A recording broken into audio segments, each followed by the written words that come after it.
merci beaucoup à Sala ci gunge bi ci matinal bi tey suñu gan daanaka ci liñ doon waxtaanee sànq la ñuy continuer sax presque Mouhamadou Lamine Badji secrétaire général syndicat des travailleurs de la Sonatel ñu ngi lay nuyu monsieur Badji di la dalal jàmm. ñu ngi lay fay soxna Naata. di nuyu Sénégal yëpp ñiy déglu di nuyu plateau bi. am mbégte dellu si waat yi donc xaw naa fay gëj nga fi kay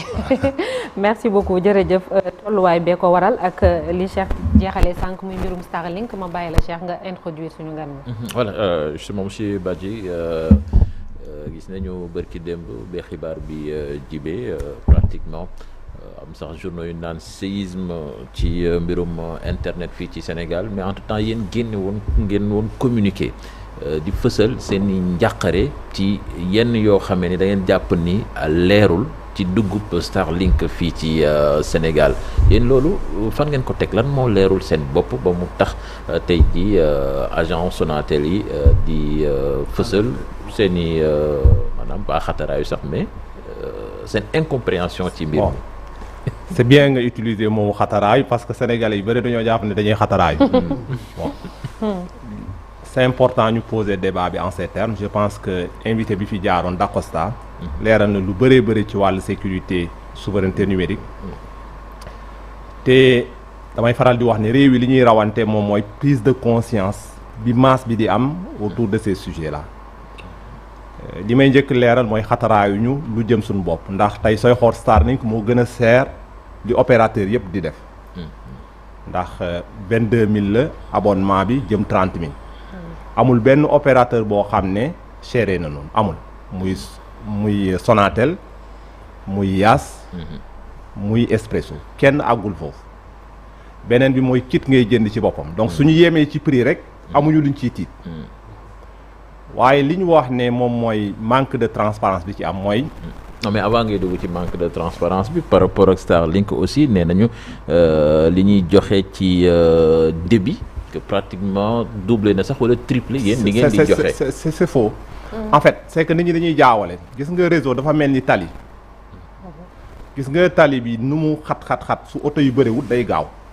xam nga ndax comprendre ngeen li mu bëgg a wax waaye su oto yi koy jël bëree rek da ngay gis ne day am embouteillage tey fibre moo gën a compétitif en fait en termes de qualité fibre bi du moroomu une connexion satellitaire loolu documentation yëpp wane nañ ko 5G bi sax du moromam donc loolu ay wax la rek maintenant nag da ngay gis ñoo xam dañuy jël ay mesures mais soo nekkee benn client ci Sénégal wala deux ci zone bi nga nekk c'est pas la même configuration mais loolu jàpp naa ne du débat en tout cas ku xam secteur bi du def débat boobu li mu des beneen élément ma mën a avancer ci kii bi donc en termes de qualité de rapport qualité prix y a pas de débat par contre sooy xool tey ci offre satellitaire yi am ci àdduna yëpp Starlink moo ci gën a baax soo ko doon comparer ak beneen offre satellitaire mais soo ko comparer ak fibre bi wala ak 5G bi mais Starlink vient derrière moo xam pour tous les opérateurs te soo xoolee prix yi ils viennent derrière mais loolu sax taxul may wax li tax ñuy wax mooy wàllu transparence bi mooy xam ngeen ne su may joxe exemple pour sénégalais yi comprendre ko mooy li dox diggante bi Sénégal di gis gaz bi ak pétrole bi jamono Petro-Tim soo leen amee seetlu démb le directeur général de l'ARTP génn na bi mu waxee wax ji ba mu noppi da koo sànni ministère tam bi ñu waxee ba noppi dañoo ne du ñun dong su leeroon danañ doon wax naka la demee xam nga ndax dama bëgg a sénégalais yi xam ne su état bi mënta communiquer ne nii laa fi àndee Starlink lii la fay mooy mbir mi dafa leerul te nag bu ñu fàtte ne le directeur de cabinet du ministre avant ñun ñuy génnee suñ communiqué moom moo def benn post tweet yóndee ko ne qualité baa ngi nii baax na waaw suñ la laajee ne la yan condition nga ko àndee loolu xanaa war naa gën a yomb te sax moom wartoon a jël parti pris boobu lii am mooy tey sooy xool pour nga opérer dans le secteur des télécommunications da ngay am licence wala nga nekk ci régime autorisation te dama bëgg a sénégalais yi dégg ma bu baax a baax ndax Starlink ñu muy menacé du opérateur yi du Sonatel ñu jàpp ne non du opérateur yi FA yi ndaw yi ngay dégg ay waaw ak ARC ñooñu lay menacé te c'est des sénégalais bokk leen ay cible wala si danañu concurrencer mais Sonatel am na doole bokkul ak ARC bi nga xam ne tey dafay def fournisseur d'accès la état bi di ko fayloo 100 millions en tout cas parce que am na évolution mais 100 millions lañ doon fay pour mën a exploiter nekk ay fournisseurs d'accès tey na état bi wax lan la Starlink fay bu fekkee dañoo fayloo Starlink lu tolloo lu ñuy fayloo Arc bi nga xam ne moom pour mu mën a jaay connexion foo mu jaar ci Sonatel wala mu jaar ci Yas wala mu jaar ci keneen alors que Starlink soxlawul jaar ci kenn ci ñun moom dafay ñëw mais loolu war na mën a yomb Badji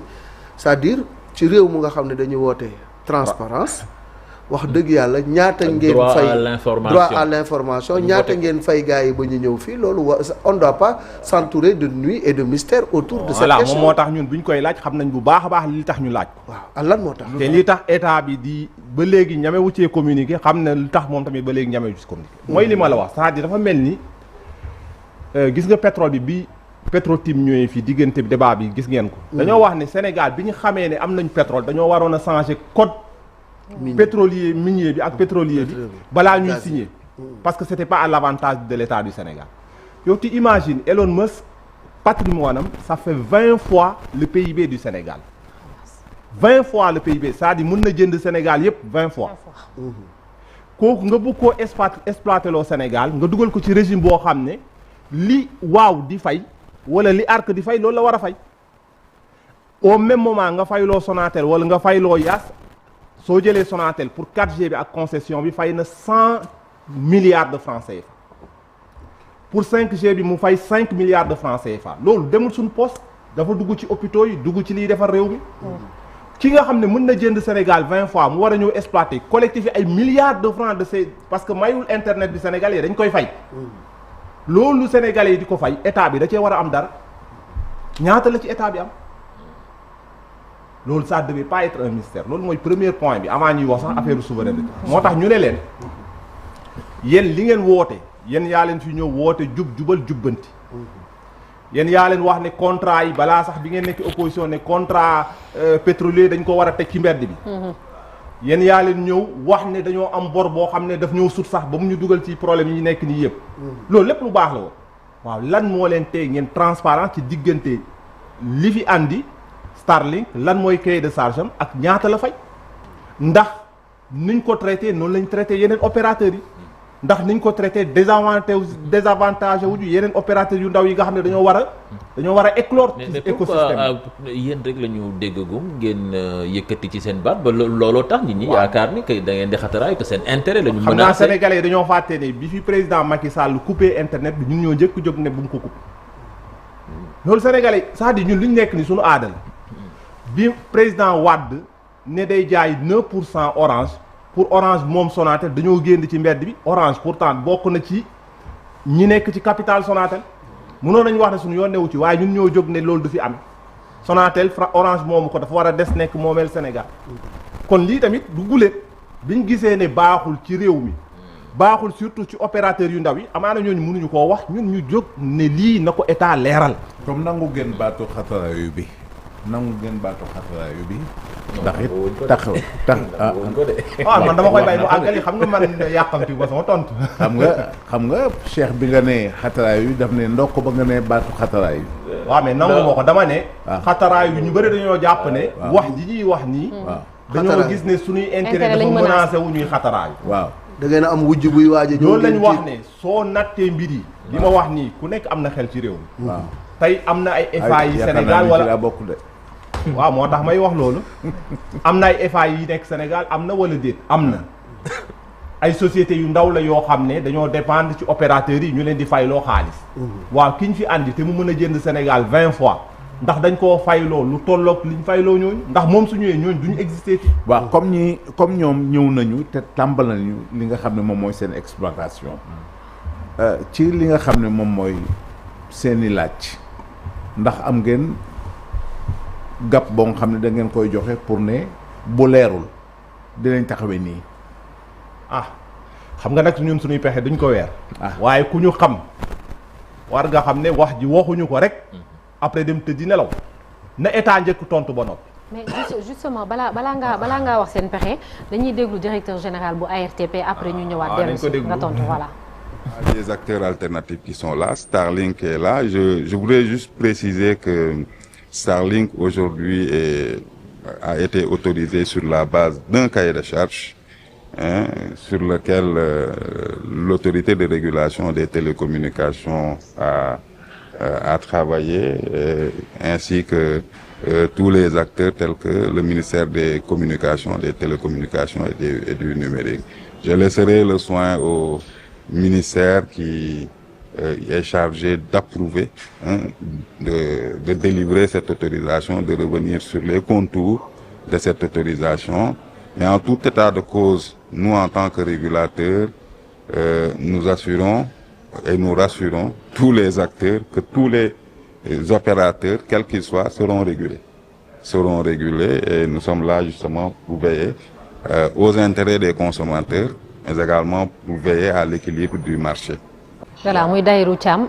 directeur général bu ARTP. waaw mooy li nga doon wax sànq soo xoolee ministre bi tamit. wala son directeur de cabinet def na benn sortie. ku nekk moom tamit ne du moom kenn. waaw léegi wax ji sax duñ wax ji leer na. président de la République bu muy wax est-ce que yéen am ngeen. moom la wax sax kenn amu ko Sénégal kenn amu ko mooy. c'est-à-dire mënoo wax ne da nga nekk ci benn secteur concurrentiel bon dégg naa sax yenn Sénégal yi ne da ngay ragal concurrence mais dañoo fàtte ne IAS suñu concurrent la Expresso suñu concurrent la FAI yi suñu concurrent la te du Starlink moo ñuy jommal aussi loolu nañ ko tegee fële. Sénégalais bi moo am pouvoir ne man damay dem fii wala dem fële dem ñun defuñu débat bi foofu waxuñu ne Sénégalais yi ku bëgg a dem Starlink bu mu fa dem waxuñu loolu dañoo wax ne Starlink mi ñu àndi am na lu mu amel Sénégalais yi mooy ku fi opéré ku nekk Sonatel su fayul ñun dañuy jël rajo yi tàq ko ne na fay état wu Sénégal mënu fee am licence te du fay waaw naka lañ mënee nangu tey kan moo mën a nangu Sonatel exploité te fayul 100 milliards pour 4G kan moo mën a nangu Sénégal Sonatel exploité 5G te fayul 34 milliards waaw kan moo war a nangu aussi Starlink nga xam ne wax naa ne ki ko moom benn nit la mën na jënd Sénégal 20 fois mu war fee ñëw te du fay wala la muy fay mu yem ak baadoole bi nga xam ne mais sëñ bi Badji est-ce que jàpp nga ni nguur gi jamono ji ak stratégie yi ñuy lal yëpp ngir feesal gafaga nguur gi lu toll ni Starlink mën ñëw fii te duñ ko fayloo. c'est ça le paradoxe nguur bi su demee ba yokku impôt wu sax ñiy tux cigarette ngeen baal ma ci wax ji mu dem ba yokku impôt wu téléphone bi ndax retail bi yokku nañ mu dem bay topp ñëpp télé yeeg ñoo ñëpp bokk ci mu leen di fayloo impôt war naa mën a fexe ba li Sénégal war a am droit jëm ci Starlink mu jël ko su ko jëloon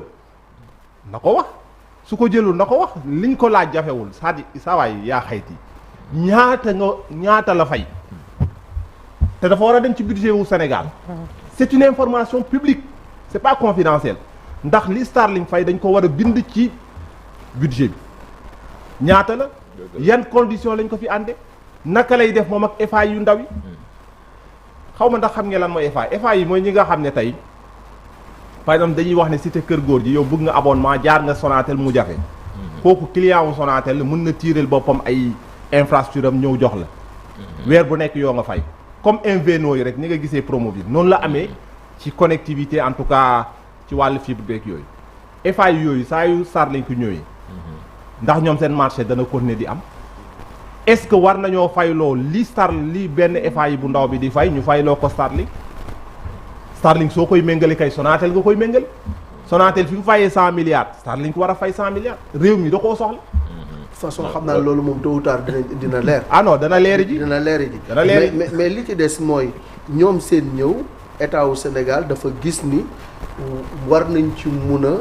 profito pour que 1 million de Sénégalais mën a accéder ci li nga xam ni moo di internet bi parce que bu ñu jëlee Sonatel wala Orange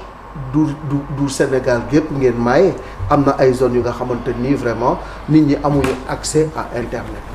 donc tey seen ñëw war na mën a combler gap boobu nga xam ne yéen ba léegi réservé wu leen ko. bon c'est de la malhonnêteté ngeen baal ma ci wax ji. c'est évident qu'il y a des zones blanches au Sénégal. Ouais. mais bu ñu fàttee ne état wu Sénégal dafa voté loi boo xam ne yàllaa ko det tax dafa am impôt boo xam ne dañ koy prélever ci opérateurs yi état c'est des dizaines de milliards li may wax ni ay dizaines de milliards la yoo xam ne état wu Sénégal jël na ko ci opérateurs yi muy Sonatel muy Yaas Sonatel la ci ëppale évidemment ne xaalis bi dama koy jël pour yéen foo leen demul man ma def fa réseau nañu njëkk wax ne xaalis boobu fan la ko dugal fan lañ ko c'est un détournement de toute façon. te ñu ngi koy collecté régulièrement ba léegi ñu ngi koy prélever régulièrement. c'est-à-dire munoo wax ne opérateur bi xam naa ne parce que opérateur bi li tax loi boobu am mooy dafay wax ne foo xam ne village la boo xam ne 10 personnes a fa nekk opérateur bi su xoolee li muy investir du ko jaral. léegi man naa ko fayloo l'impôt boo xam ne wala taxe boo xam ne pour loolu la waaw léegi taxe boobu ñu prélever mu nekk ay dizaines de milliards. mën naa leen a wax ne suñu defee bi taxe bi amee ba léegi ñu xool ñaata la loolu mën na régler problème couverture universelle Sénégal yi. xaalis boobu fan la dugg. kooku mooy première réponse. Sénégal soxlawul. soxlawu état mu ngi na ngeen li may wax nii na ministre génn weddi ko wala na directeur bi weddi ko laaj leen ndax ñu ngi prélever xaalis ci opérateurs yi pour service universel. ngeen laaj leen beneen laaj mooy xaalis boobu ndax dugal nañ ko foofu. amul dañoo détourner xaalis bi yóbbu ko feneen. waxuma ne détourner ko dugal ko ci poste. détournement d'objectif. waaw beneen bi moom mooy Starlink offre bi mu àndi nii. mais offre bi du couvrir les zones blanches soo koy dégg dëgg mooy ci àll bi foofu la problème mu couverture am dëgg-dëgg. ñoom prétexte boobu lañ jël. waaw léegi des zones blanches il y a des zones yu nga xamante ni l'accès n'est pas. wax ma la qualité n'est pas bonne. donc ñoom bu ñu ñëwee dinañu combler loolu. waaw léegi ba 1 million de Sénégalais mën cee connecté wu gratuitement. ma laaj la ñaata Sénégalais yoo xam ne ñu ngi ci kaw ga ñoo mën jënd benn terminal boo xam ne ça coûte plus de 100 000. weer bu nekk ñu fay 30 000. ah gratuité bi état bi wax ci. non gratuité bi état bi waxul loolu état bi dafa dañoo négocier 5000 kits yoo xam ne ñoom dañ koy placer xaw ma ci ay kii lay doon quoi wifi zone. c'est-à-dire pour une durée déterminée. voilà mais c'est pas pour les résidentiels. voilà wax ma ban dëkk ci kaw gi la nit ñi mën a jënd xanaa nga am mbokk mu nekk ci dëkk taax yi nga mën a jënd kit bi. di fay 30 000 weer bu nekk et beneen problème bi moom mooy il te faut de l'électricité zone yi nga xam ne électricité amu fa ñu koy utiliser wax la rek. c'est-à-dire c'est du populisme dans cette affaire là ñun wax nañ leen ne leen xam nga Sonatel état wu Sénégal la ko moom à l'origine ñun travailleurs yi dañoo bokk ci ñi xeex ne bu ko mus a jaay utal kenn koo xam ne da ngay ànd ak moom muy Orange. ñu ne ko lu leen tey ngeen ñëw ci Sonatel vous êtes au conseil vous êtes représenté par la présidence par le ministère des affaires des finances par le ministère de l'armée des forces armées. oui problème sécurité yi ñu wax ni ça ne se pose pas ñu ba dañoo jàpp ne Orange état bi amu ci tànk mais l'armée est dans le conseil. noo mu ne amee outil bu mel noonu ñoo wax ne man sama objectif lii la nii laa bëggee direction générale bi Sonatel am na offre satellitaire ñu bëri xamuñu loolu. nga ne man sa offre satellitaire dama bëgg nga déjà douane mu ngi koy utiliser. mais lu tax Sonatel offre satellitaire boobu nekkul grand public. non c'est ce qu'il faut comprendre moom mooy offre satellitaire bi dafa war a nekk grand public foo ko soxlaa.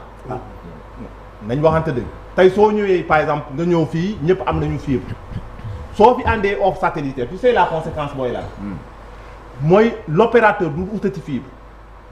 il y a aucun état sérieux soo demee tey Chine dañoo am plan boo xam ne dañoo wax ne dañoo fibrer Chine yépp et moo tax li ngay wax ni ci deuxième point bi lay gën a feeñ c'est-à-dire tey soo àndee Starlink mu àndi de la connectivité satellitaire ngeen baal ma ci baat bi difficulté ma prononcer ko.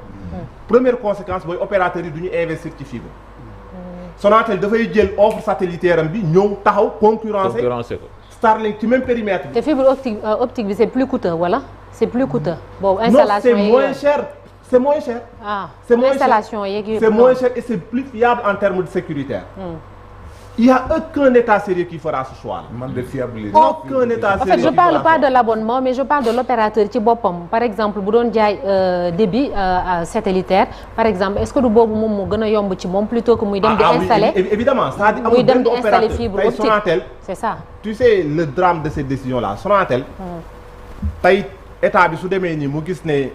Starlink da koy concurrence ci zone résidentielle yi dafay positionné wu moom. avec son offre satellitaire ci zone résidentielle du investir et booba c'est le coût de l'internet qui va monter. ah oui c'est-à-dire mën na ça dépend. non parce que Starlink frais d'accès mi rek dafa non ça c'est le marketing parce que man je suis pas représentant de Sonatel je suis le représentant des travailleurs. donc ñoom seen offre nañ koy defee xaw ma mais le risque mooy loolu suñ ko positionné et que l'État d'ailleurs gis naa une publication qui va dans ce sens là lancé na benn appel d'offre pour zone yi nga xam ne fibré guñ ko au Sénégal ñu mën koo fibrer mais la conséquence directe mooy aucun opérateur ne financera le déploiement de la fibre optique au Sénégal. Et c'est au détriment du Sénégal. mais sànq risques yi nga doon wax sànq ci yenn sociétés yu ndaw yi oui si waxoon na ko sànq mais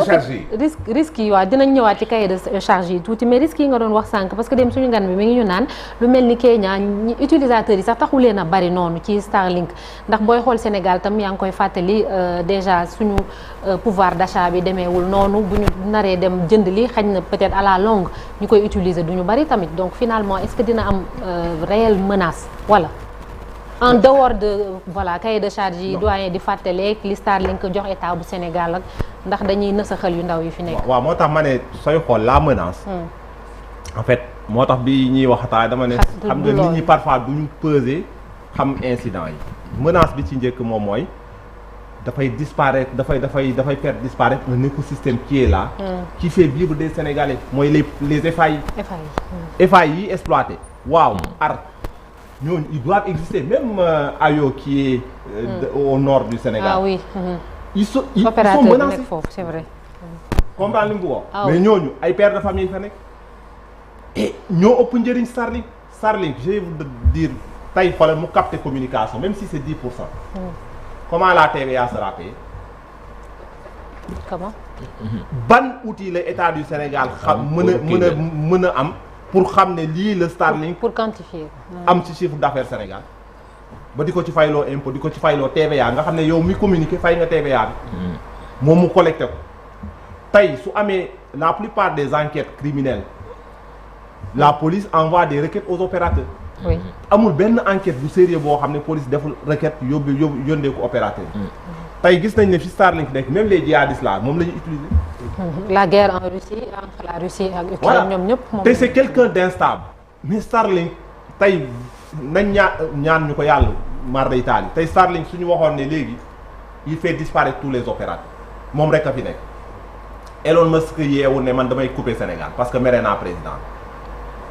saagante na fi avec un juge brésilien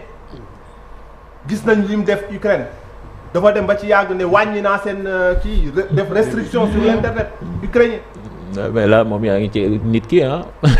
tu t'attaques directement mais moo ko moom c'est-à-dire bokk ko kenn moo ko moom. c'est ça aussi il y a ça moo aussi. ko moom et aussi c'est une société américaine. qui bénéficie de subventions de l'État américain. ñun les opérateurs ñun ñooy jox état au Sénégal mais état au Sénégal duñ jox dara. Elon Musk c'est l'État américain qui le subventionne à coups de milliards. Absolument. Il se déploie te waa ji il est aussi bon waruñu moom jëmmam yitteeluñu mais le risque il est là. mais ñun sénégalais li ñu yitteel mooy di ni yéen waa ji bu ñëwee fii seen wujju la. oui. alors boo amee wujju concurrence day daal di ñëw te bu concurrence ñëwee sénégalais bi nga xam ne mooy consommateur bi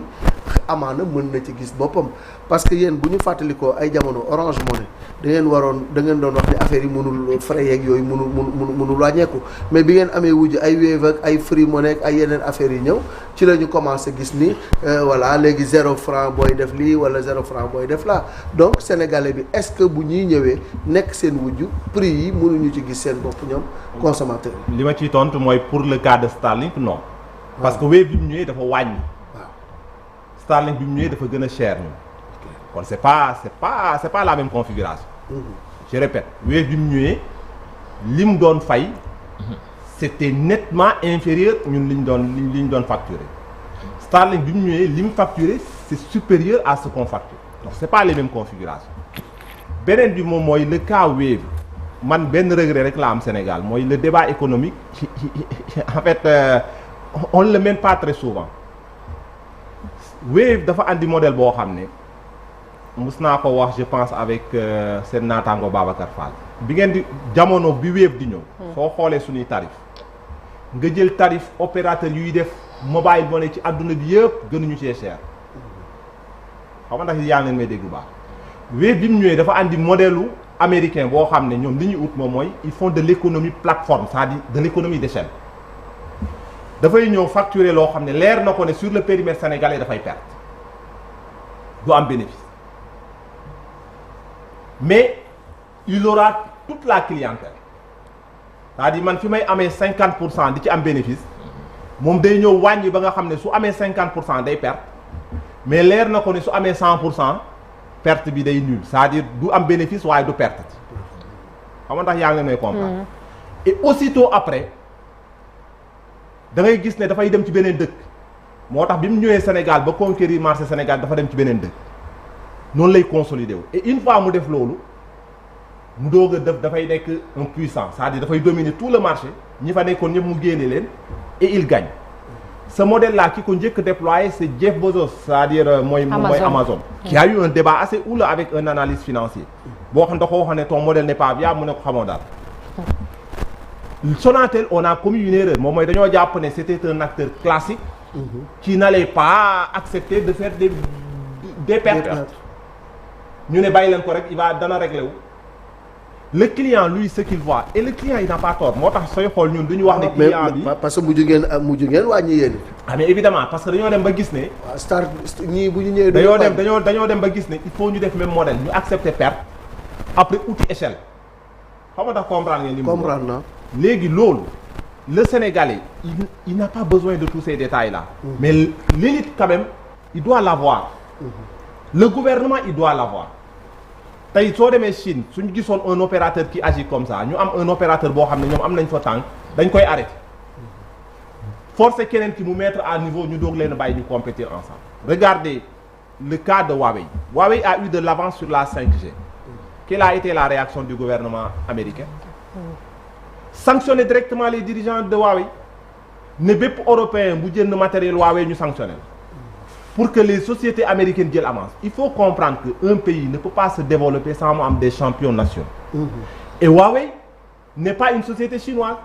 Les concurrents de Huawei aux États-Unis, État ou Amérique amu ci sax 1% de capital. Sonatel, l'État a 27% de capital. Et il a la possibilité de dire Orange mi am 42%, je le ramène à 33% man ak moom ñu toll. Parce que 9% supplémentaires yi moom moo ko jox. Protection moo amul daal. C'est que l'État n'est pas stratégique, l'État n'est pas ambitieux.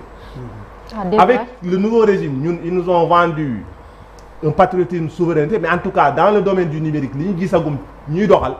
ils sont à 1000. Ça nous permet d'attaquer la deuxième partie muy souverainisme bi nga xam ne ci ngeen doon wax souverainisme numérique. Oui. mën naa doon seen ci waaw mën nga oui man je suis là pour répondre à vos questions. merci jërëjëf xam nga dama lire léegi Valdiodio Ndiaye kii bokk ci li nga xam ne moom mooy société civile bi. mu bind ne pourquoi mango mi ngi nii pourquoi abonnement bi nga xam ne moom moo am Madagascar gën a yées bi nga xam ne moom la ñuy jox waa Sénégal.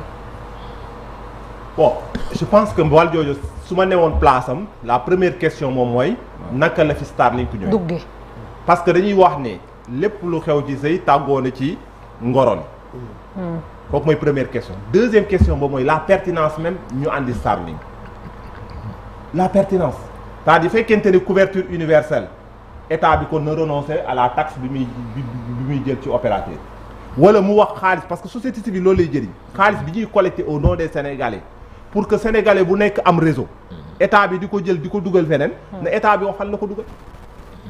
c'est ces questions-là que j'aimerais entendre maintenant pourquoi tu sais globalement partout où Starlink est Starlink est plus cher que les opérateurs partout c'est ça partout voilà c'est pas spécifique au Sénégal mais je fais la comparaison entre les deux pays Starlink par rapport oui peut-être Starlink Madagascar mën na tontu loolu mais man je réponds de façon globale en disant que toogalu fi Starlink quoi pose question yi ma wax ni ensuite moom mooy de façon qu'on me dise en tout cas xawma dëkk boo xam ne Starlink son offre n'est pas plus chère que l'offre de l'opérateur parce que si on fait la conversion mensualité bi foofu c'est à partir de 17 000 et quelques ci li ma gis fii nii sur internet le minimum c'est 22 000 20 000 ou 22 000 quelque chose comme ça 22 000 ok monsieur Badji sànq yaa ngi doon wax ni que Starlink mën na nekk menace par rapport à notre souveraineté numérique est-ce que jàpp nga ni que yéen aussi Orange souveraineté boobu li ci war yéen a ngi koy def xam nga parce que Orange aussi certains disent que c'est quelque part une multinationale. Oui, mais ils se trompent lourdement parce que Orange ñaar ñii rek la mooy travailleurs yi d'abord avant ñuy wax ki travailleurs Sonatel ñoo gën a mën a xeex contre Orange jàpp naa ne ñun ñoo fi génn ne Orange bu ko état seetaan mu génnee suñuy plateforme externalisée ñun la du keneen c'est des Sénégalais bon teint qui sont là-bas ñun ñoo xeex ne état bi bu mu jox majorité au capital Orange donc d'emblée on peut dire que les Sénégalais qui sont à Sonatel ne vont jamais compromettre la souveraineté de ce pays-là jamais kooku mooy beneen bi moom mooy la loi sénégalaise permet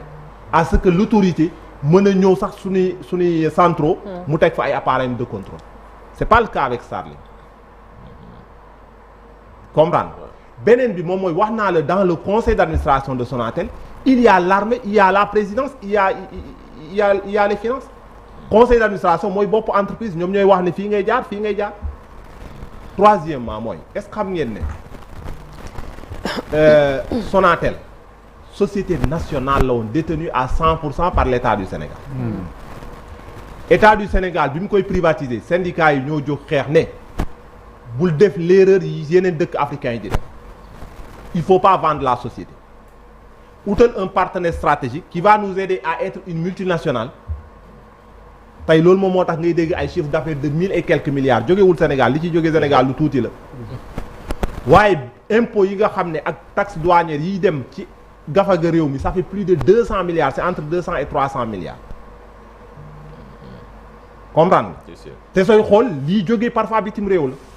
État du Sénégal ñun li ñu ko wax c'est très simple pour la souveraineté dañoo wax ne mënoo am souveraineté numérique te jaaroo ci Sonatel c'est pas possible lu tax mooy état amul xaalisu financer sa souveraineté numérique te jàpp ngeen ni ñii te tu as une grande société qui t'appartient en partie que tu as construit où tu as le dernier mot parce que Orange mënut a jël benn décision sans nga joxe son approbation ils ont un pacte de partenariat signé ñu ne ko fexeel ba Sonatel mu financer la recherche développement li da ko saa doon wax lu am solo c'est-à-dire gis nga dëkk pour mu am souveraineté numérique il faut mu am ay nit ñu xarañ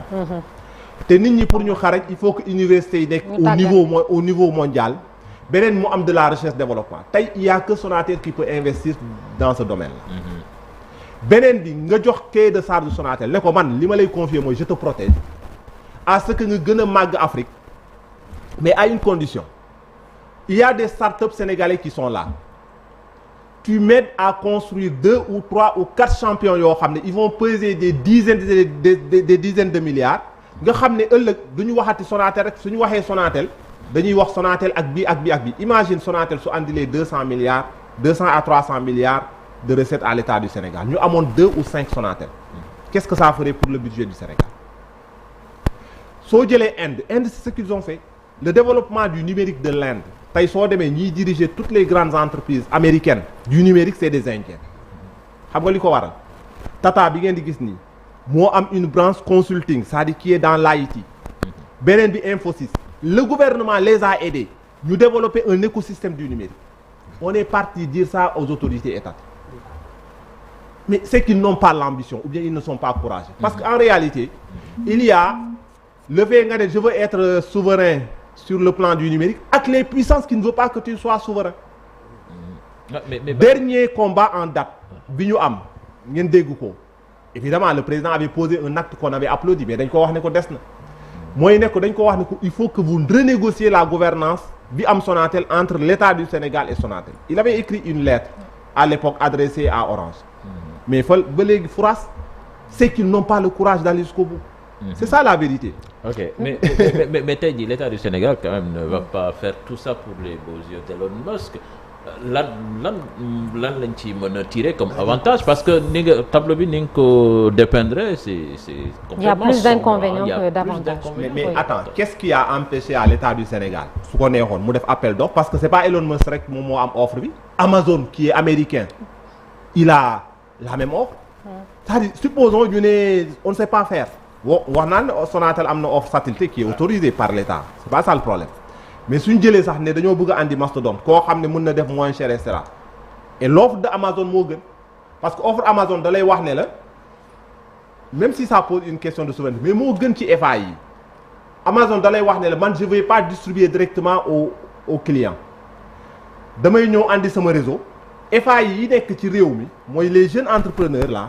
mën naa leen permettre ñu connecté wu ci sama satellite su ko defee ñoom ñu mën a desservir l'internet ñoom au moins tu crées une économie nationale mais Afrique du Sud fa la Elon Musk jóge bi Elon Musk ne dafa bëgg foofu dañ ko ne amul benn problème mais à une condition tu ouvres ton capital on prend une part su ko defee mu am loo xam ne ñun am nañ ko état bi nañu wax lan venu Elon Musk lan lay andi ci transfert de compétences lan lay andi ci création de richesse au niveau rien mais bu ñu ko deful ba nag ni si monsieur Badji est-ce que dinañ ko def et puis est-ce que vous n'avez pas l'impression que da ngeen cee xaw a wéet parce que bu mu commencé ba tey je pense que yéen lañ njëkk a dégg ngeen wax ci mbirum transparence ñu wax ñu ci yan conditions lañ fi ñëwee est-ce que vous pensez que dinañ ko def. waaw xam nga dans la vie man dama am benn philosophie. dëgg moom soo ci wéetee day yàgg nit ñi danañ la nangul ne yaa ngi ci dëgg ñëpp ñëw. c'est-à-dire c'est dëgg bañ a wéet ci dëgg kay mooy musiba bi. c'est-à-dire mooy da nga xam dëgg pare gëmm ci. Voilà, je pense que les gens qui nous écoutent sont plus intelligents que nous. Bien sûr. Ils savent faire la part des choses. Voilà. Et peut-être l'État aussi, on ne désespère pas, hein, c'est-à-dire jàpp naa ne mën nañoo réviser waat xamaat seen position naka lañ ko war a defee. Mais encore c'est mal parti. Ça il faut. C'est très mal parti. Est-ce qu'il fallait attendre ba ñu ñëw ba peut-être mu siiw ñu door koo wax. Est-ce que du woon lu ñu waroon def en amont la. Non, en fait xam nga tant que la décision n'est pas prise. loo mën a joxe mooy sa avis. wax naa ne on est parti voir l'État ne leen seen new deal bi ngeen bëgg nii il vous faut des fonds mais il vous faut surtout un écosystème vous avez une société qui est là qui vous appartient en partie il faut en user et en abuser ko kay li la waroon def nga ko ñi laaj suñu avis ci Starlink on a toujours dit que Starlink c'est pas le bon modèle mais nag xam nga nag kilifa boo xam ne dalaa laaj waxu la ndax à moins benn alerte rek lañ ci am mooy c'est le président qui est parti aux États-Unis rencontrer Starlink quand même la présidence de la République dans la gestion du numérique est un problème. Ah bon? Est un problème. Comment? Parce qu'il y a beaucoup de dossiers yoo xam ne ñoom ñoo ko jël regardez la gouvernance de Sonatel entre Orange et l'État du Sénégal c'est géré directement par la présidence de la République et quand le président dit que man maa dem gisi Starlink waxul Starlink dafa ne un opérateur et j'ai donné mon accord et cetera kërën ñun dañoo jàppoon ne loolu c'est invraisemblable quoi da koy wax noonu rek mais il va donner ça à des équipes qui vont travailler à moins que les équipes aussi ne savent pas lui dire la vérité mais c'est problématique ça devait pas se passer comme ça. Alors am na benn internaute on termine oui Allah mu ne avec Sonatel 60 mégabits est à 36 000 alors que Starlink 300 mégabits est à 30 000 avec un upload 3 fois supérieur à celui de Sonatel. Téléchargement. Est-ce que loolu. voilà non daaw lu am la. man li ma wax na. c'est-à-dire wax ci autoroute. tey am na yoo xam ne bon j'espère xaw ma kuy wax kan la mais tey imagine ñu ne Sonatel amatul benn client benn nit rek branché wu ci. évidemment la qualité bi ngay am du bokk. mais. Revenons à des choses yoo xam ne c'est reconnu mondialement l'offre fibre du moroomu offre satellitaire kooku mooy benn l'offre 5G du moroomu offre satellitaire maintenant que le client pose un débat ne man la qualité bi ngeen may jox dama jàpp ne c'est pas la bonne qualité ça je peux l'entendre c'est son droit et su boobaa tamit Sonatel se doit l'obligation de répondre aux normes de qualité yi nga xam ne moom la client bi di xaar xam nga un client doo ko wax ne ko dafa mel ni le client il est roi quand on le dit le client il peut même dire que écoutez man ce que la 5G me donne je veux plus il revient maintenant à l'opérateur de chercher plus léegi am ngeen wujj dina ñëw dina fi toog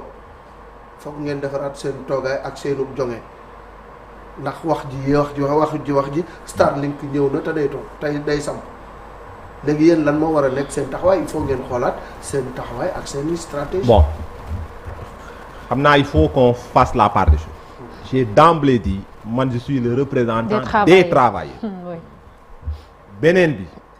notre syndicat de façon historique s'est toujours battu même contre notre direction générale sur des questions yoo xam ne dañoo jàpp ne ça touche à la souveraineté numérique. Et le cas de Starlink ne fera pas exception. C'est-à-dire quelle que soit la confusion bi nit ñi mën a def ça ne fera pas exception. ensuite l'offre ak naka la stratégiquement ñuy ajusté wu ça c'est la direction générale ñun opinion bi ñu ci am moom mooy la direction générale doit être à l'écoute des Sénégalais. Le Sénégalais qui dit am na yoo xam ne c'est des vérités le Sénégalais qui dit que man je suis dans une zone j'ai demandé à avoir la fibre depuis longtemps aw ma ko il est dans son droit. Oui. Comprendre on doit l'entendre. Même si mun naa wax ne l'État aussi xaalis bi muy jël di ko collecter pour le service universel nañu ko delloo su ko defee ñu mën a def loolu. Mais faisons la part des choses man mon périmètre il est très clair c'est-à-dire question de souveraineté je peux me prononcer Sonatel li ma leen di wax mooy li ma wax ni c'est-à-dire le client il faut le satisfaire à tout coup. Point. Oui, merci beaucoup merci Mouhamadou Lamine Badji secrétaire général syndicat travailleurs Sonatel dinañ tàggatoo léegi vous restez avec nous ñu dem xooli ji tey l'observateur ak record li ñu xëyee ci aljuma ji.